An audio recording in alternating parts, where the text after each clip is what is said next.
আমার সকল দর্শক বন্ধুদের নিয়ে যাব এক স্বপ্নের রাজ্যে, যেখানে যেদিকেই তাকাই শুধু সাদা আর সাদা। মন মুগ্ধ করা, চোখ জুড়ানো এক দৃশ্য শুধুমাত্র ক্যামেরায় বন্দি করলাম আপনাদের জন্য। নমস্কার, স্বাগত জানাই আমাদের আজকের নতুন ব্লগ সিমলা মানালি ট্যুর। 24 জানুয়ারি 2016 সন্ধ্যা 7:15 অমৃতসর মেল ধরে আমরা চললাম আম্বালা ক্যান্টনমেন্ট, সেখান থেকে সিমলা। এখন বাজে ঘড়িতে 3:13, আমরা পৌঁছে গেছি আম্বালা ক্যান্টনমেন্ট। আমাদের ট্যুর অপারেটরের গাড়ি ছাড়বে 5টা নাগাদ। আমাদের ট্রেনটি একটু অ্যাডভান্সে ঢুকেছে, 3:20 টাইম ছিল, 3:05 ঢুকে গেছে। তো আমরা এখানে ওয়েট করব। আমাদের বাকি যারা আছে তারাও আসছে, আর একটা ট্রেনে ধানবাদ থেকে লোকে আসছে, সবাই মিলে আমরা যাব। রাত্রিটা পুরো 3:30। আমরা সবাই স্টেশনের বাইরেটা একটু ঘুরে দেখতে বেরোলাম। বেশ ঠান্ডা লাগছে, টেম্পারেচার তখন 3.3। আমাদের গাড়িও এসে গেছে। আমরা ধীরে ধীরে লাগেজ সব তুলে রওনা দিলাম। রাস্তায় যেতে যেতেই সানরাইজ দেখলাম। দুর্দান্ত সুন্দর এক দৃশ্য। মনে হচ্ছিল ড্রাইভার দাদাকে বলে একটু দাঁড়ান। সকাল তখন 7:30। ব্রেকফাস্ট করতে দাঁড়ালাম রাস্তার ধারের একটা দোকানে। এসে গেছি এখন ব্রেকফাস্ট করতে। ব্রেকফাস্ট করার জায়গা থেকে ভিউটা দেখুন, অসাধারণ অসাধারণ ভিউ। সামনে আরও দোকান আছে। আমরা এই যে আমাদের এতগুলো গাড়িটা গেছে, আমরা এখানে ব্রেকফাস্ট করছি। সবাই আগুন তাপাচ্ছে। কিছুক্ষণ আগে 4 ডিগ্রি টেম্পারেচার দেখেছিলাম, এখন একটু বেড়েছে যেহেতু সূর্য উঠেছে।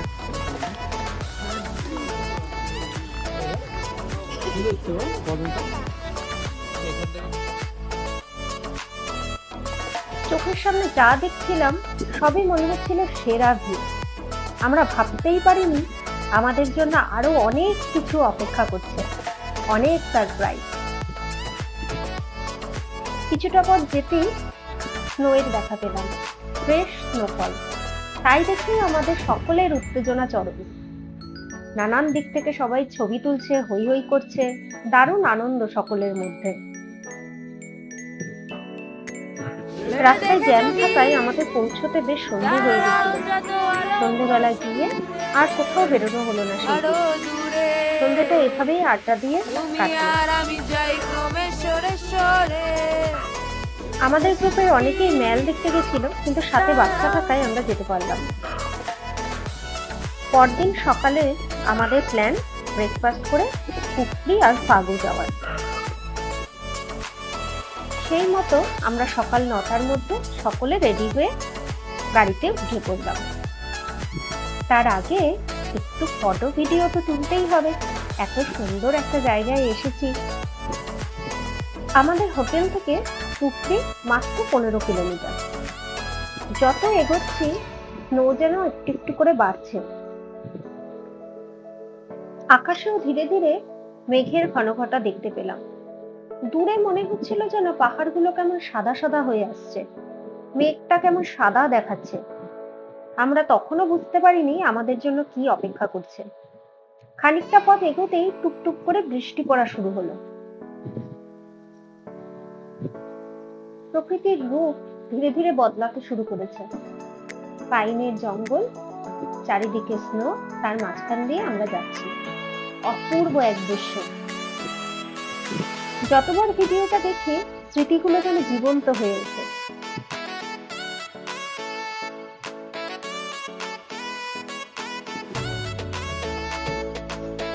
এবার শুরু হলো স্নোফল।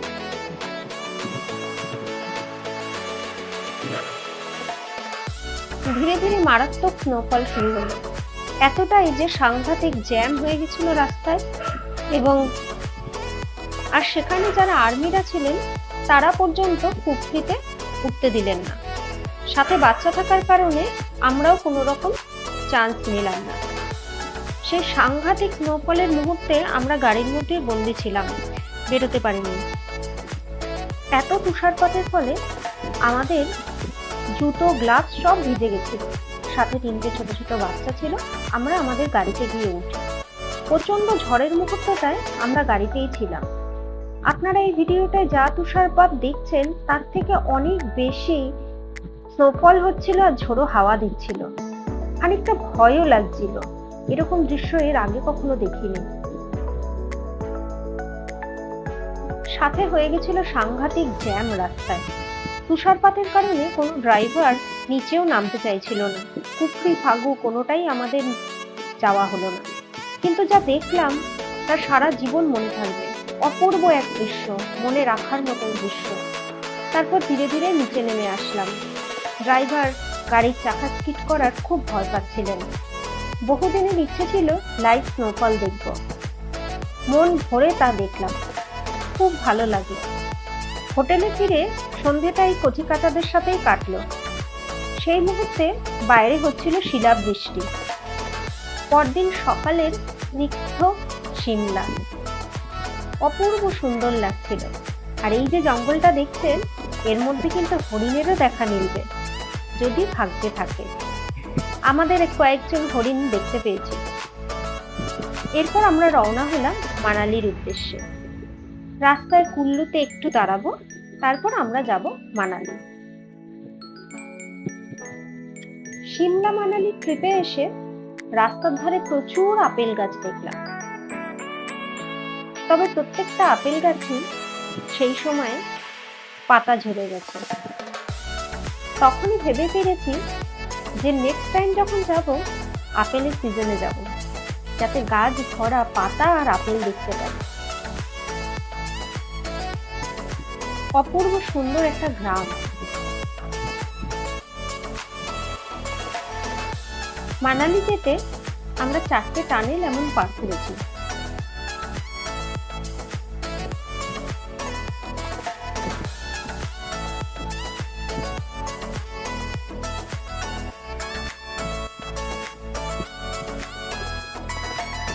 রাস্তাঘাট বেশ ভালো।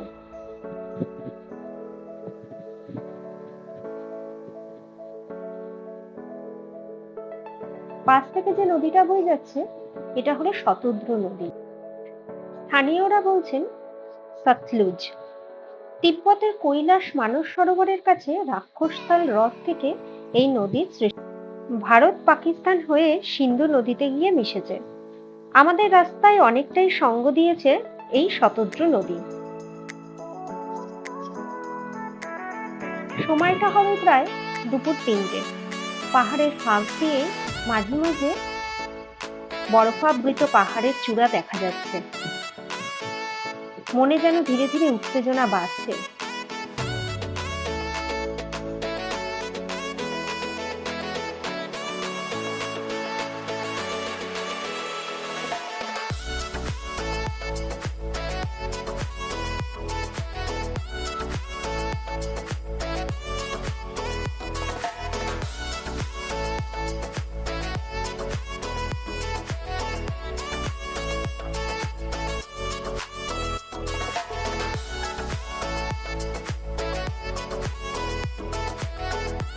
পেছনের পাহাড়টায় পরন্ত বিকেলের রোদটা গিয়ে পড়েছে।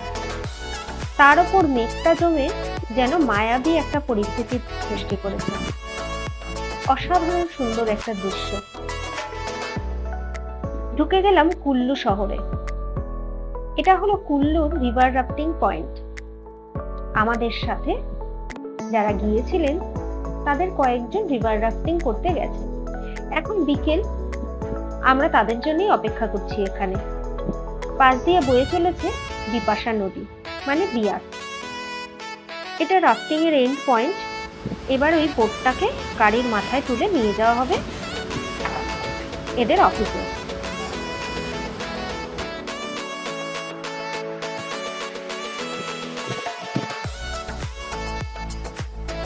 কুল্লু থেকে রওনা দিলাম।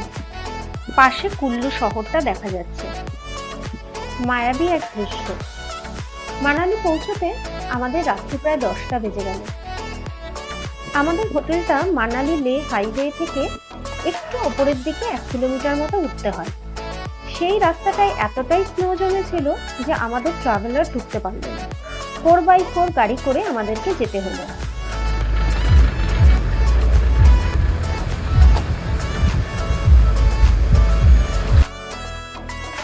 মানালির সকাল। কল্পনাও করতে পারিনি মানালি এসে এমন দৃশ্য দেখতে পাবো। গতকাল রাত 11টায় চেক ইন করে আর কোনো ভিডিও তোলা হয়নি। সকালে উঠে দেখলাম ফ্রেশ স্নোফল হয়েছে। রাত্রিবেলা টেম্পারেচার ছিল -8। হোটেলের দাদাদের মুখেই শোনা যে স্নোফল নাকি 22শে জানুয়ারি থেকে স্টার্ট হয়েছে। তার আগে কোনো স্নোফল মানালিতে হয়নি। হোটেলের চারপাশটা ঘুরেই যেন সকালটা কেটে গেল। যেদিকেই তাকাচ্ছি সেদিকেই মনে হচ্ছে স্বপ্নের মতন সুন্দর।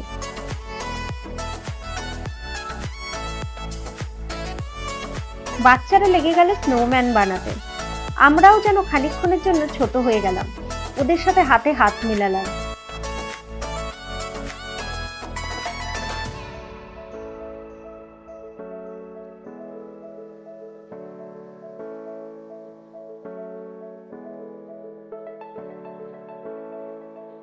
এগুলো সব আপেল গাছ। এখন সিজন নয়, তাই গাছে কোনো পাতা নেই। তবে ইচ্ছে রইল আপেলের সিজনে একবার আসার। তখন হয়তো স্নো পাবো না, তবে অন্য আরেক রকম সৌন্দর্য দেখতে পাবো মানালির। ঘুরে দেখলাম চারপাশটা। এই দিন সকালটায় আমাদের আর কোথাও যাওয়া হয়নি।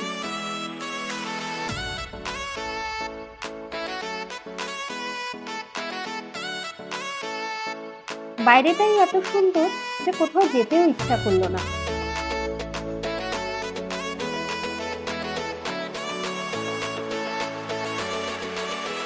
রোদটা ওঠার পর বাইরেটা বেশ গরমই লাগছিল।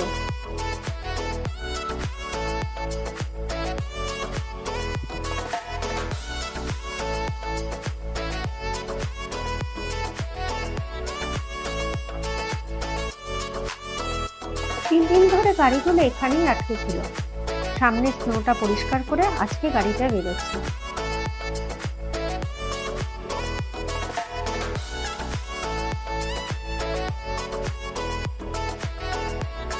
এমন দৃশ্য আগে কখনো দেখা হয়নি, সে কারণে যেন মনে হচ্ছে এটাও দেখি দাঁড়িয়ে।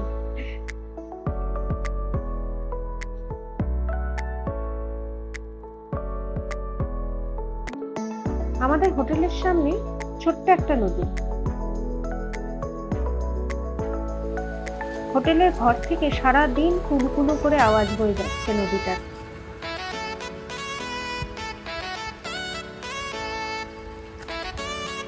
এই দিন লাঞ্চ করে আমাদের যাওয়ার কথা ছিল হিডিম্বা দেবী টেম্পলে।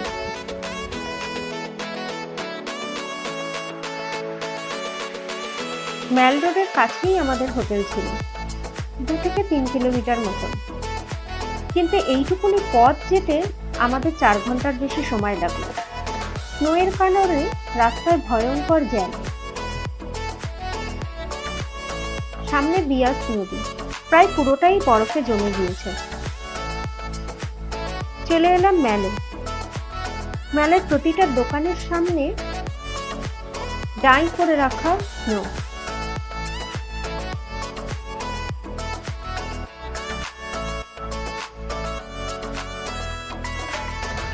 বেশিক্ষণ ম্যালে ঘোরা গেল না, কারণ স্নোয়ের কারণে ভীষণ জলে থই থই করছে চারিদিক। জুতো ভিজে যাচ্ছে সকলের। ম্যালে এলাম, কেনাকাটা করলাম না, সেটা তো আর হয় না। চলে এসেছি ম্যালে, প্রচুর ভিড় এবং স্নো, দারুণ লাগছে। পিছনে আমার দুর্গা মন্দির, এই যে দুর্গা মন্দির, চারিদিকে স্নো।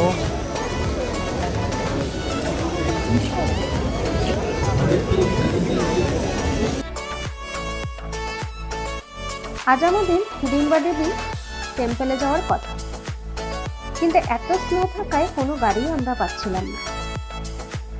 4x4 কার যাচ্ছিল, তবে তা মোটেও বাজেট ফ্রেন্ডলি নয়। যে আর যা ইচ্ছে সেরকম চার্জ চাইছিল। অনেকেই সেখানে হেঁটে যাচ্ছিল, তবে আমাদের সাথে বাচ্চা থাকায় আমরা যেতে পারলাম না। একটু হাঁটতে না হাঁটতেই জুতো ভিজে যাচ্ছে সেখানে। স্নো দেখেছি ঠিকই, কিন্তু তার অনেক প্রবলেমও ফেস করেছি।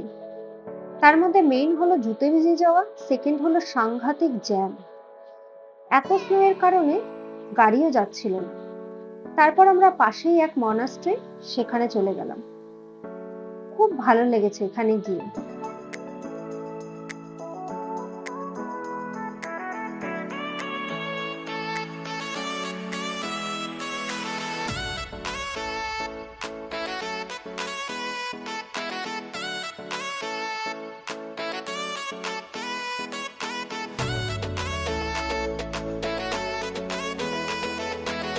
আজ মানালির তৃতীয় দিন।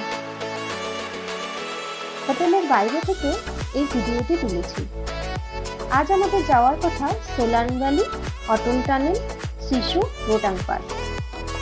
তবে এত স্নোফল হওয়ার কারণে রোটাং পাস তো নভেম্বরেই বন্ধ হয়ে গেছে, আর অটল টানেলও বন্ধ ছিল। সকাল সকাল আমরা রেডি হয়ে রওনা দিলাম সোলাং ভ্যালির উদ্দেশ্যে।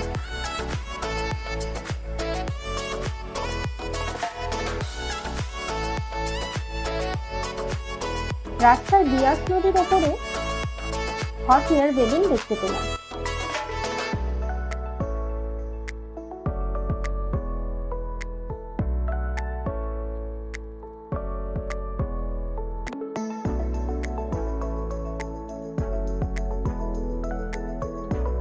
ট্রাভেলারে করে আমরা এত দূরে পৌঁছতে পেরেছিলাম। এরপরে রাস্তার স্নো এতটাই বেড়ে যাওয়ার কারণে সেখান থেকে 4x4 কার অথবা এটিপি করে যেতে হবে। আমরা একটা এটিপি নিয়েছিলাম এবং সেখান থেকে রওনা দিলাম সোলাং ভ্যালির উদ্দেশ্যে।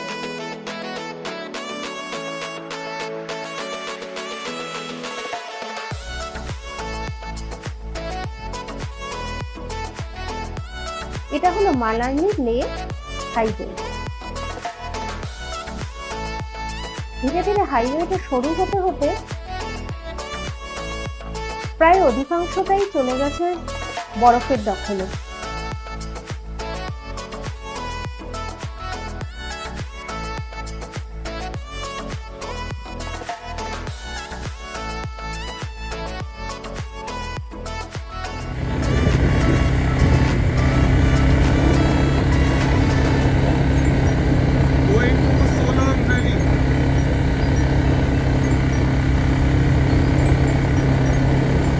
রাস্তার দুই ধার যেন অপূর্ব সুন্দর করে যত্ন নিয়ে সাজানো, যেদিকে তাকাচ্ছি মন মুগ্ধ হয়ে যাচ্ছে।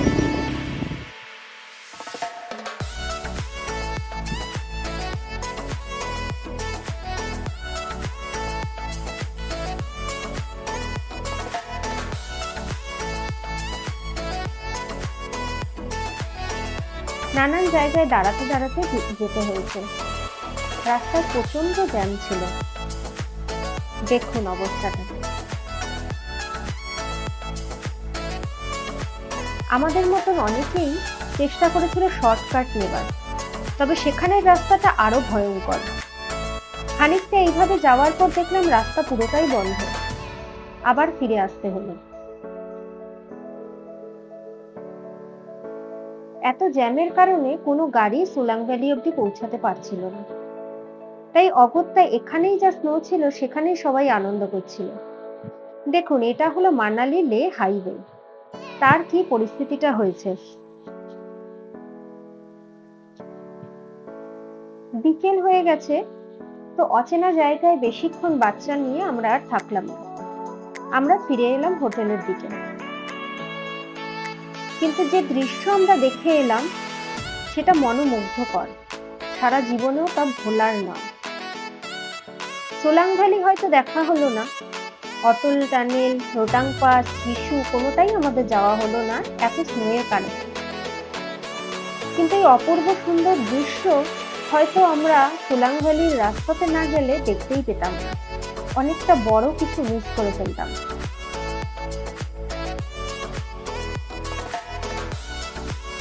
যত বিকেল হচ্ছিল ঠান্ডাটাও যেন প্রচন্ড বাড়ছিল, বাইরে কষ্টটাও খুব হচ্ছিল।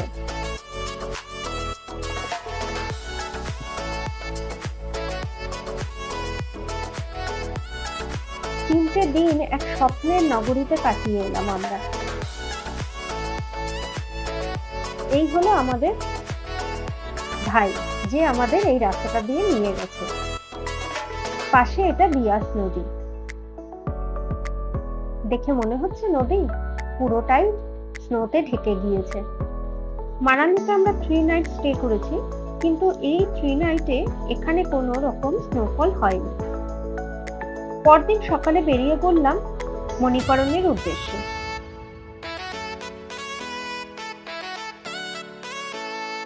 কুয়াশাচ্ছন্ন কুল্লু শহর, পাশ থেকে বয়ে যাচ্ছে পার্বতী নদী। এখন আমাদের গন্তব্য হলো মানিকরণ।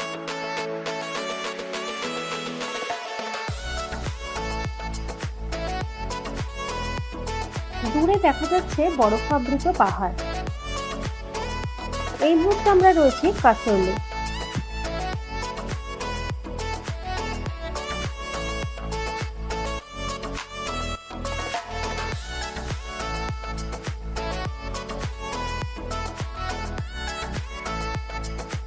পাইন ফরেস্টে ঘেরা হলো এই কাসোলের পার্বতী ভ্যালি। সেখান থেকে আমরা এখন পৌঁছলাম মণিকরণের গুরুদ্বারাতে। পার্বতী নদীর ধারে এই গুরুদ্বারা অবস্থিত। হিন্দু পুরাণ মতে ভগবান শিব ও মাতা পার্বতী এখানে দীর্ঘ সময় কাটান এবং এখানেই পার্বতীর কানের মণিযুক্ত অলংকার জলে হারিয়ে যায় এবং তা থেকে জায়গার নাম হয় মণিকরণ। এখানে হট স্প্রিংও আছে। বলা হয় গুরু নানক তার শিষ্য ভাই মর্দানার সাথে এই জায়গায় এসেছিলেন এবং সেখানে আসার পর তার ভাইয়ের ভীষণ খিদে পায় এবং তিনি রান্না করার জন্য এখানে কোনো আগুন খুঁজে পান না। তখন গুরু নানক ঈশ্বরের কাছে প্রার্থনা করে এক পাথর সরাতেই সেখান থেকে ফুটন্ত গরম জলের ধারা বেরিয়ে আসে এবং তাতেই রান্না করে খাওয়া হয়। বলা হয় যে এখানের এই কুণ্ডের গরম জলে প্রচুর পরিমাণে সালফার ও খনিজ উপাদান আছে, যে কারণে এখানকার মানুষের বিশ্বাস এই জলে স্নান করলে চর্মরোগ ও বাতের ব্যথা থেকে মুক্তি মেলে। কিছুটা সময় আমরা এখানে কাটালাম। যতক্ষণ ছিলাম ততক্ষণ মনে একটা শান্তি অনুভব করছিলাম। এরপর আমরা নিচে গিয়ে লঙ্গরখানা থেকে লাঞ্চ সারলাম। সেরে বেরিয়ে পড়লাম গুরুদুয়ারার আশপাশটা একটু ঘুরে দেখতে। ফেরার পথে আমরা পার্বতী নদীর ধারে পার্বতী ভ্যালিতে কিছুটা সময় কাটালাম।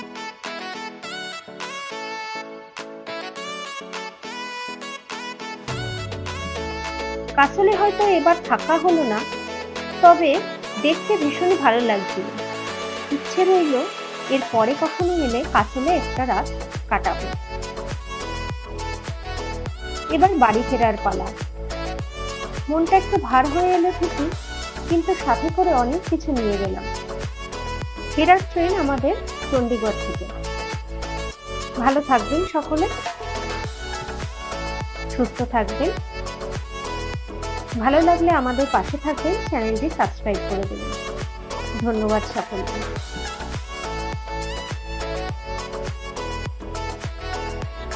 হর হর মহাদেব। ভালো থাকবেন সকলে। ধন্যবাদ সকলকে ভিডিওটি দেখার জন্য।